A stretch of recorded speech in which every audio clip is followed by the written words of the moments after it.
Good morning and welcome to the Core Connection. I'm Mira Rubin here with you on Enlightened World Network. And today's topic is perspectives and truth.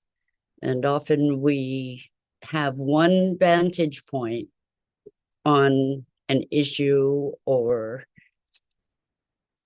an experience, and that we tend to believe that that's the truth when in fact there are multiple angles from which to be able to view something to get a more holistic impression. So we're going to talk about that.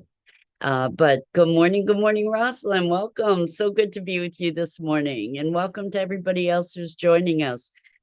Before we get started talking about perspectives and truth, let's take a couple minutes to get present.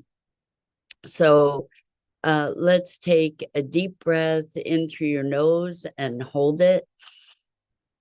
And imagine clean, crisp oxygen flooding your lungs, flowing into your bloodstream, nourishing all your cells, all your organs, bringing vital life energy to your body and being.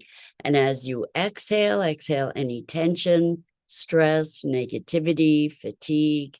And now let's take another deep breath in through your nose and hold it.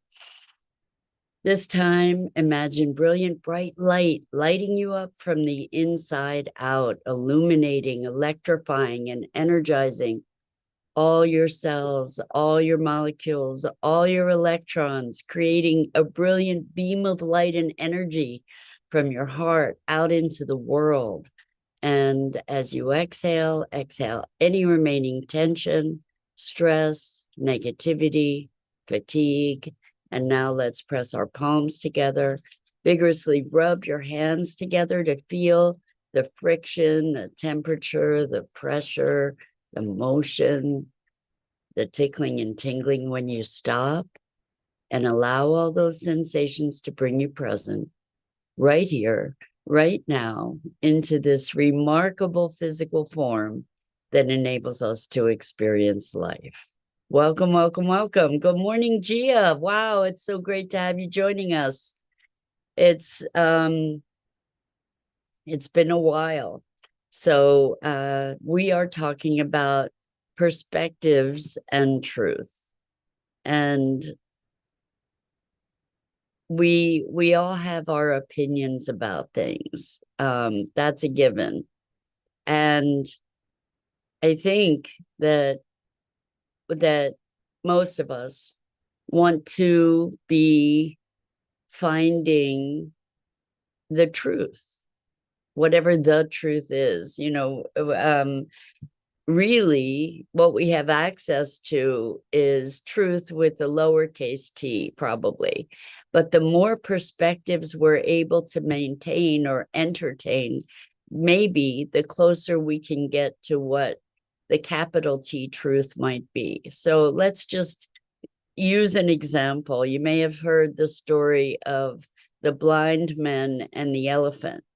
And the man who was at the elephant's tail was feeling the long hairs and experiencing the elephant as represented by these long hairs. Someone else was touching the rough skin of the elephant and making a determination based on that. Another person, the trunk of the elephant, and making a determination on that.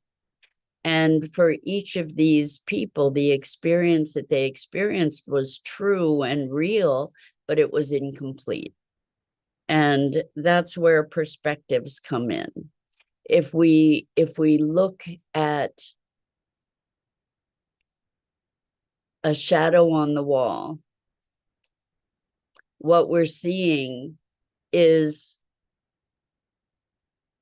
a representation, a very limited representation of whatever it was that was casting the shadow. And in so many cases, the way that we make determinations about the way the world works, or who other people are, or how the dynamics of a situation are intertwined is very much like looking at the shadow or just noticing one portion of the elephant. And we interact with these impressions as though they are the truth. And we get committed to our vantage point. We get committed to our perspective and to our opinion, and we become identified with these often very limited awarenesses. And we're conditioned in many ways to do that, to create our stance. And we make judgments of other people and other circumstances with this very limited amount of data, essentially, this very limited amount of information. And then we act as if those determinations are true. And we can see this in our biases against other people. We can see this in our interpretations of dynamics in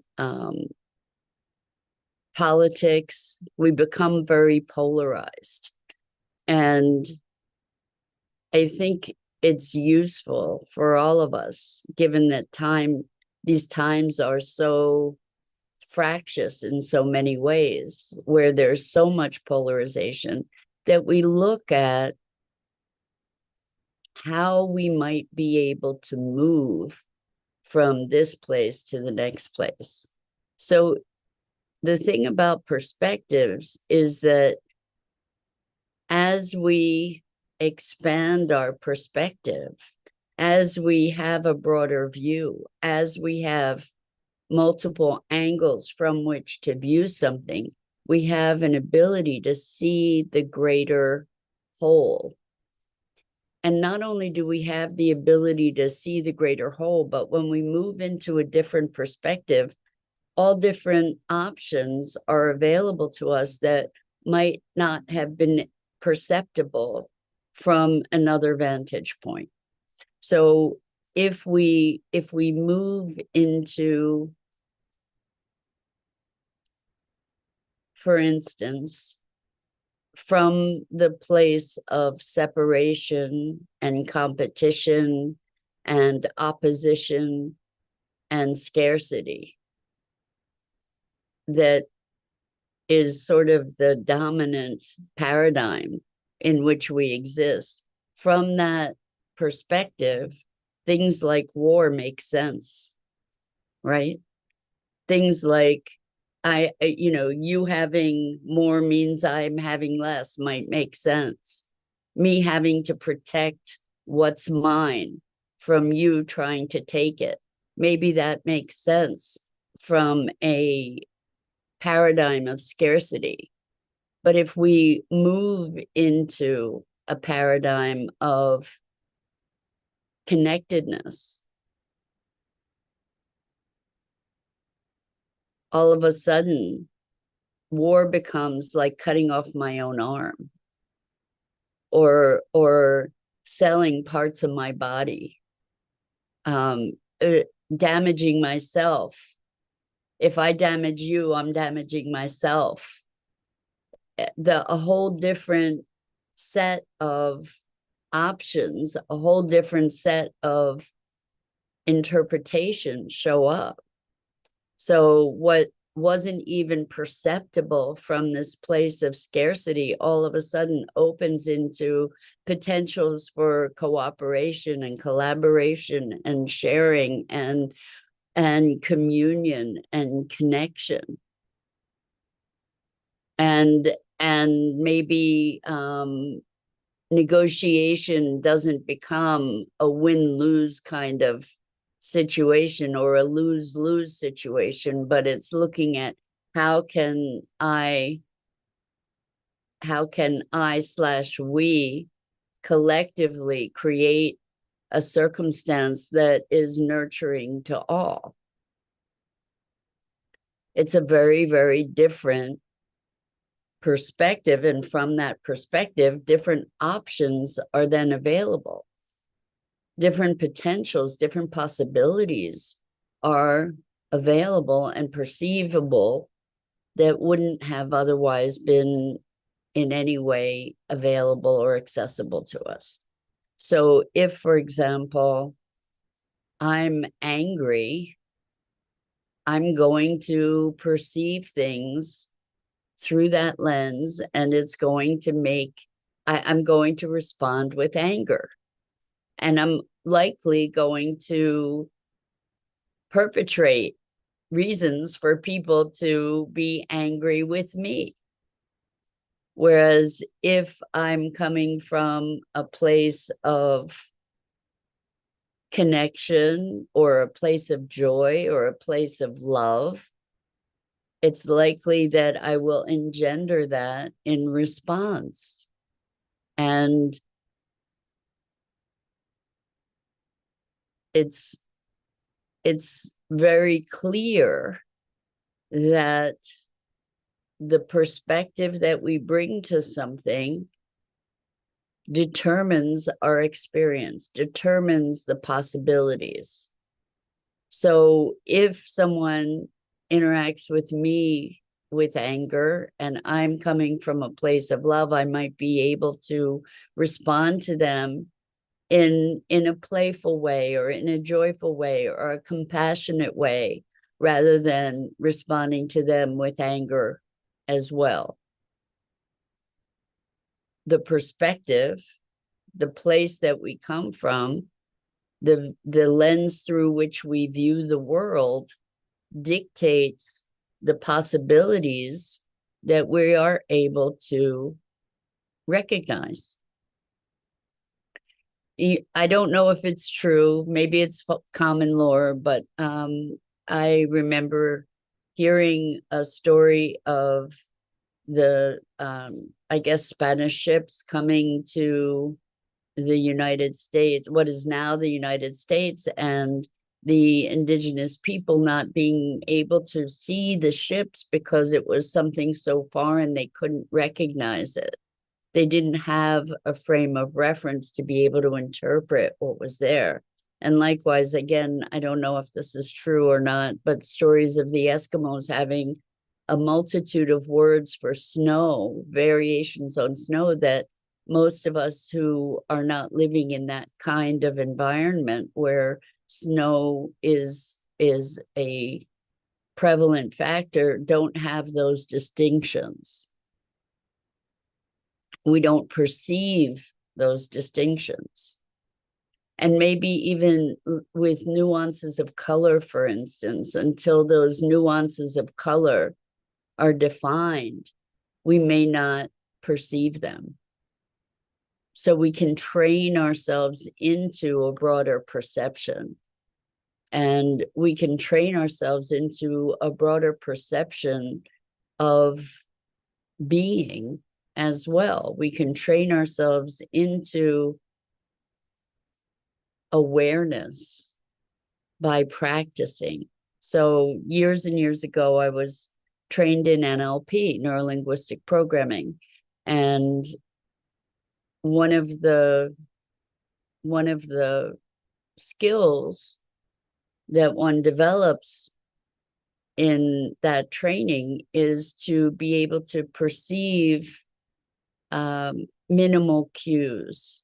So for example, to become aware of whether someone's irises are dilated or constricted, whether there's tension, someone's holding tension, for instance, in their jaw, or if there's a slight change in demeanor that is indicated by the way that someone's holding their eyes or their breath, whether they're breathing up in their chest or in their belly, whether they're speaking really fast or slow, to be listening and watching for all these minimal cues that are indicators. So it's possible to get trained into greater awareness. And when you have that greater awareness, the more information you have, the more you're able to see the whole picture. We've all seen diagrams, for instance, of a cube that if you flatten it, looking at that diagram, it looks like a hexagon. And yet that's one vantage point. We can turn it around and it looks like a square. And we can turn it around and, it has different appearances. And it is by recognizing that there are these multiple perspectives that we are getting bits of information that we need to compile to be able to make a greater whole. And oftentimes we see something and we say, it's this, and then we dispense with it and move on to the next thing, whether it's a person or an idea or an object. We identify it and we move on. But in fact, we might just be seeing the tail of the elephant and not recognizing that there is a greater whole there. It's maybe an intellectual laziness in a way, or a need to feel like we understand things. And we tend to go with the simplest perspective or the simplest view, and then dispense with something, or rail against it, or try to change it from that one perspective when we don't even know what the thing is. And we could be considering that entertaining these other perspectives is a way that we can engage more fully with and maybe approach more directly this notion of what's real or what's true, that entertaining these other perspectives or incorporating these multiple perspectives gives us greater access to a whole and to different options, to different choices than might be available with just one view. A richer understanding, a richer capacity for generative, creative thought and experience. So when we are looking at ways to create the world that we would like to live into, maybe what we get to do is to be turning the question in our minds, looking from all different perspectives, trying to find a new way to see what is so familiar that we are constrained by our prejudices, by our judgments, by our entrenched way of thinking. We need to find ways to break out of those patterns to be able to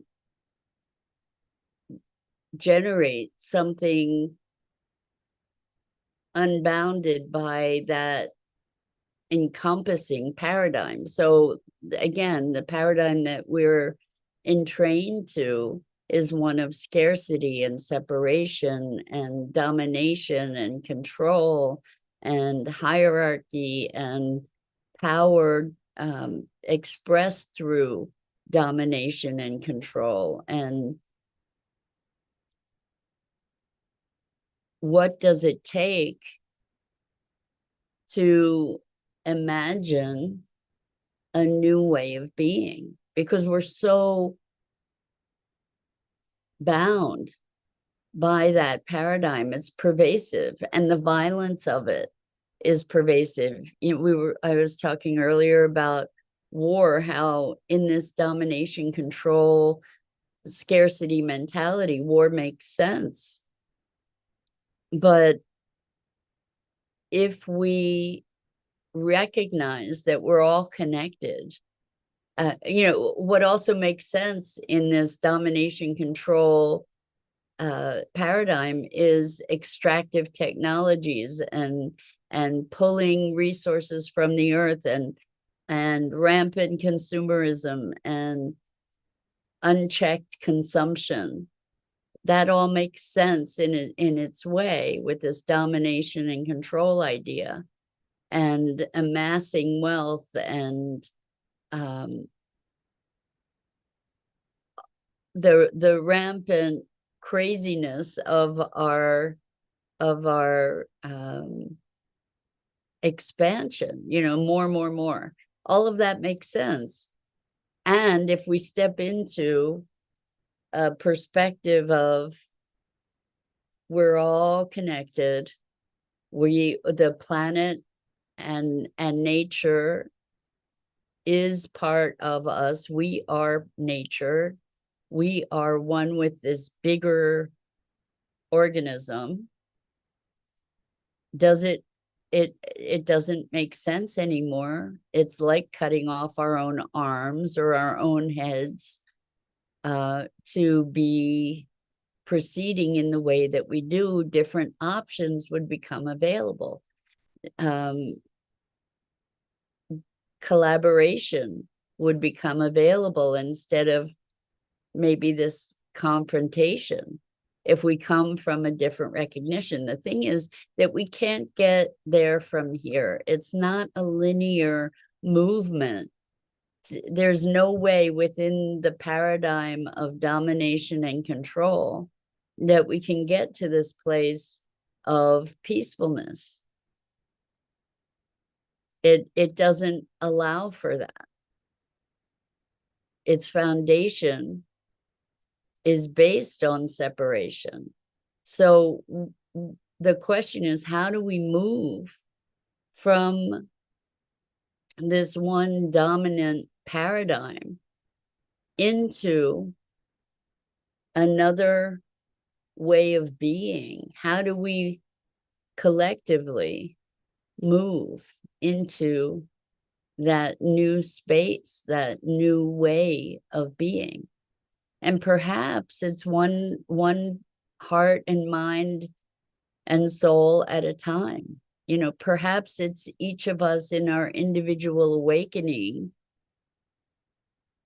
and speaking it and trying to find ways to live it. Maybe that is going to support us collectively toward moving in that direction that can sustain us and other life on the planet.